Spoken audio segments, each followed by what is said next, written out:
सबसे पहले मैंने उन्हें अबीर लगाई और उसके बाद we wished each other happy Holi. कल सुबह भी टाइम से जगना है सो दैट मेरी जो रूटीन है वो मेंटेन रहे। और बाहर में भी रह रहे हो, हॉस्टल में भी रह रहे हो या कहीं भी, तो आप थोड़े बहुत तो फ्रेंड्स के साथ खेल ही लेते हो होली। और बाकी पढ़ाई करना वो तो है ही इंटीग्रल पार्ट एक स्टूडेंट लाइफ का। करनी थी और फिर चेंज करके hello people, how are you all? I hope you are be doing good. आज होली है। मैं घर पे वैसे अपनी सिस्टर्स और पापा के साथ हूँ। मेरी मम्मा दादी गांव पे है। एक्चुअली आज मेरा प्लान था कि मेरे को काफ़ी सारा पढ़ना है और होली खेलने के लिए आज कुछ कोई है नहीं, बस हम तीनों बहनें ही हैं, पापा हैं, तो बस शाम में थोड़ा थोड़ा गुलाल लगा लेंगे, वही हो गया होली। बट मेन है कि कुछ अब एक एक्स्ट्रा चीज़ ऐड हो चुकी है, जो है मेरे को कुछ खाने के लिए भी बनाना होगा, क्योंकि मेरे पापा अवॉइड करते हैं बाहर का कुछ खाना फेस्टिवल्स में। कि फेस्टिवल्स में बहुत सारे वैसे ऑयल्स जो होते हैं रीयूज़ करते हैं वो, और फिर उससे बनाते हैं, वो अच्छा नहीं होता हेल्थ के लिए। को ऐसा है कि अभी मेरे को कुछ बनाना भी होगा, पढ़ाई भी करनी होगी। लेट्स सी कैसे करते हैं। तो या आज मैं आपको दिखाने वाली हूँ कि ये मेरी होली कैसे होने वाली 2026 की। Stay tuned. सबसे पहले मैंने फ़ोन में यूट्यूब खोली और कुछ रेसिपीज़ देखी, उसमें से कुछ रेसिपीज़ शॉर्टलिस्ट करी कि मैं उसमें से क्या बना सकती हूँ। मालपुआ एक ऐसी डिश है जो मैंने पहले बनाई है, बट ये फ़ोन में कुछ ज़्यादा ही डिलीशियस लग रहा था। मेरे को लगा क्या पता मेरे से बन पाए या ना बन पाए। आई थॉट कि I will decide it later. पहले ब्रश करके कुछ खाते हैं और सबको खिलाते हैं। तो वाटरमेलन थी जो मैंने खुद भी खाई और सबको दिया एंड देन सीधा मैं किचन में आ गई। किचन में मम्मा ने एक डिश पहले से बना रखी थी और बाकी मुझे खुद ही बनाना था। सो आई वाज़ थिंकिंग कहाँ से शुरू करूँ, क्या बनाऊँ? चावल मैंने थोड़े सोक करके रख दिए थे, बट उस चावल में थोड़े कंकड़ थे, तो मैंने सोचा कि चलो वो चावल से कंकड़ निकालने की प्रोसेस स्टार्ट करते हैं और ये है उसकी प्रोसेस। इसे लोकल लैंग्वेज में परियाना बोलते हैं, चावल परियाना। वैसे आपके घर होली की फेस्टिवल कैसे सेलिब्रेट होती है? प्लीज़ लेट मी नो और आप क्या-क्या करते हो? हाँ, वैसे मैं एक बात बताऊँ, मेरे को बाकियों से डिफरेंट क्या लगी मेरे घर पे होली में, वो ये कि मेरे साइड मैं जहाँ रहती हूँ, वहाँ पे लोग गुजिया नहीं बनाते हैं होली में। बहुत सारे लोग बनाते हैं बट हमारे यहाँ गुजिया नहीं बनाते हैं होली पे। हमारे यहाँ गुजिया तीज एक फेस्टिवल होती है, उसमें बनाते हैं एज़ अ प्रसाद। साथ में मैं लेक्चर भी अपनी कवर कर रही थी।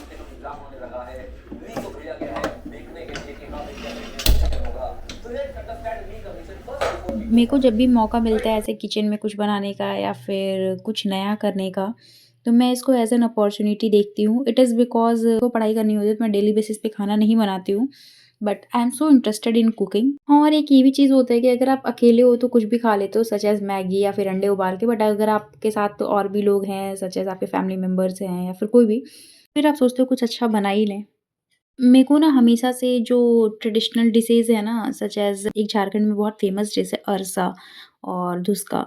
ये सब चीज़ें मतलब हम अपनी दादी, नानी जो घर के लोग होते हैं उनसे ही सीख सकते हैं, जैसे कीरा दुधौरी। अब ये जो झारखंड के होंगे जैसे पलामू, गिरिडीह और रांची, ये सब एरिया वाले लोग आई थिंक रिलेट कर पा रहे होंगे मैं क्या बोलना चाह रही हूँ, कौन से डिशेज़ के नाम ले रही हूँ। बाकियों के लिए शायद ये न्यू हो। चावल के बैटर को हरे चने में मिक्स करके थोड़े मसाले डाल के उससे हम भवरा बनाते हैं।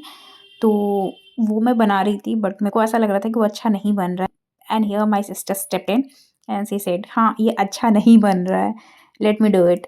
एंड या ठीक है, वो बना रही थी एंड आई वाज़ लर्निंग कि वो कैसे पतला बना रही है, क्योंकि वो बहुत मोटा हो जा रहा था बीच में और थोड़ा कच्चा भी रह जा रहा था। So I was learning from it. और ऐसा ही होता है लाइफ में भी, कुछ चीज़ें आपको आती है, कुछ चीज़ें सामने वाले को आती है। जो आपको नहीं आती वो सामने वाले से सीख लो आप, और कुछ आप उसे सिखा दो जो उसे नहीं आती है।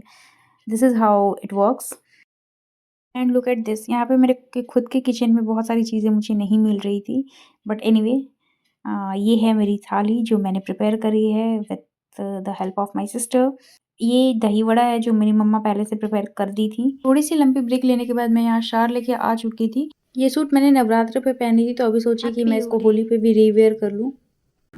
यहाँ पे मैं सार लेके आ चुकी हूँ। अभी शाम के 4 बज चुके हैं। थोड़ा सा लेट हो गया ऑब्वियसली, क्योंकि मैंने खाना बनाने के बाद नैप भी ली थी थोड़ी, तो दैट्स वाई।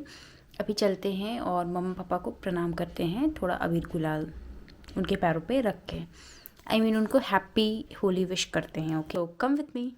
थोड़ी सी गुलाल ली मैंने और सबसे पहले जाके अपनी मम्मा को प्रणाम करा, उनके फिट्स टच करे। मम्मा सामने ही आ चुकी थी, सो सबसे पहले मैंने उन्हें अबीर लगाई और उसके बाद we wished each other happy Holi.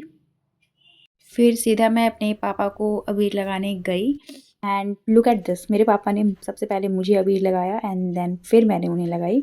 उसके बाद मैंने थोड़ी-थोड़ी अबीर अपनी बाकी फैमिली मेंबर्स को भी लगाई और फिर मैं सीधा पढ़ने बैठ गई यहाँ पे, क्योंकि मेरी आज बिल्कुल भी पढ़ाई नहीं हो पाई थी। सो आई थॉट कि अभी मैं सबसे पहले जो मेरे बाकी के पेंडिंग लेक्चर्स हैं वो कर लेती हूँ। अभी मैं स्पेक्ट्रम की चैप्टर 17 कर रही हूँ and also I have thought to complete chapter 18 as well, but let's see कहाँ तक कर पाते हैं। Because today I don't want to exhaust myself completely. कल सुबह भी टाइम से जगना है सो दैट मेरी जो रूटीन है वो मेंटेन रहे और कंसिस्टेंसी बनी रहे। वीडियो को मैंने थोड़ा फास्ट फॉरवर्ड मोड में ही रखा है, तो हो सकता है कि आपको ये लगे कि मैं चाय बहुत जल्दी-जल्दी पी रही हूँ, but no, it's not like that. अभी तक अगर चैनल पे बने हुए हो then please don't forget to like, share and subscribe to our YouTube channel let's compete UPSC. मेरी जो आज की टारगेट थी वो ये थी कि मैं थोड़ा होली को एन्जॉय भी करूँ और पढ़ाई भी करूँ। क्योंकि देखो, अगर आप बाहर में भी रह रहे हो, हॉस्टल में भी रह रहे हो या कहीं भी, तो आप थोड़े बहुत तो फ्रेंड्स के साथ खेल ही लेते हो होली, और बाकी पढ़ाई करना वो तो है ही इंटीग्रल पार्ट एक स्टूडेंट लाइफ का। तो मैंने भी आज वही करने की कोशिश करी थी, थोड़ा बहुत घर का काम हो गया था सो वो मैंने करके और थोड़ा होली खेला और उसके बाद मैं सीधा पढ़ने बैठ गई। इससे मुझे ये लगा कि मैं कुछ मिस नहीं कर रही हूँ, मतलब मैंने फेस्टिवल भी सेलिब्रेट करा, पढ़ाई भी कर रही हूँ, एक कंसिस्टेंसी बनी हुई है। हाँ, आई नो कि उतनी अच्छे से, मतलब जो 6-7 आवर्स की पढ़ाई होती है वो तो नहीं हो पाई है, बट इट इज़ ओके, ठीक है, मतलब कभी-कभी ऐसा होता है। So that was okay for me. और यहाँ पे मैं हेयर टाई कर रही हूँ, इट इज़ बिकॉज़ अब मुझे थोड़ा-थोड़ा नींद भी आ रहा है और मेरे लेक्चर भी ऑलमोस्ट कंप्लीट होने को हैं, दैट्स व्हाई। अब मेरी सोने की टाइम हो चुकी थी यहाँ पे, मैंने थोड़ी फेस वॉश करनी थी और फिर चेंज करके बस सोना ही था और ये transition, oh my god! I was so happy with this. Thank you for watching, bye bye.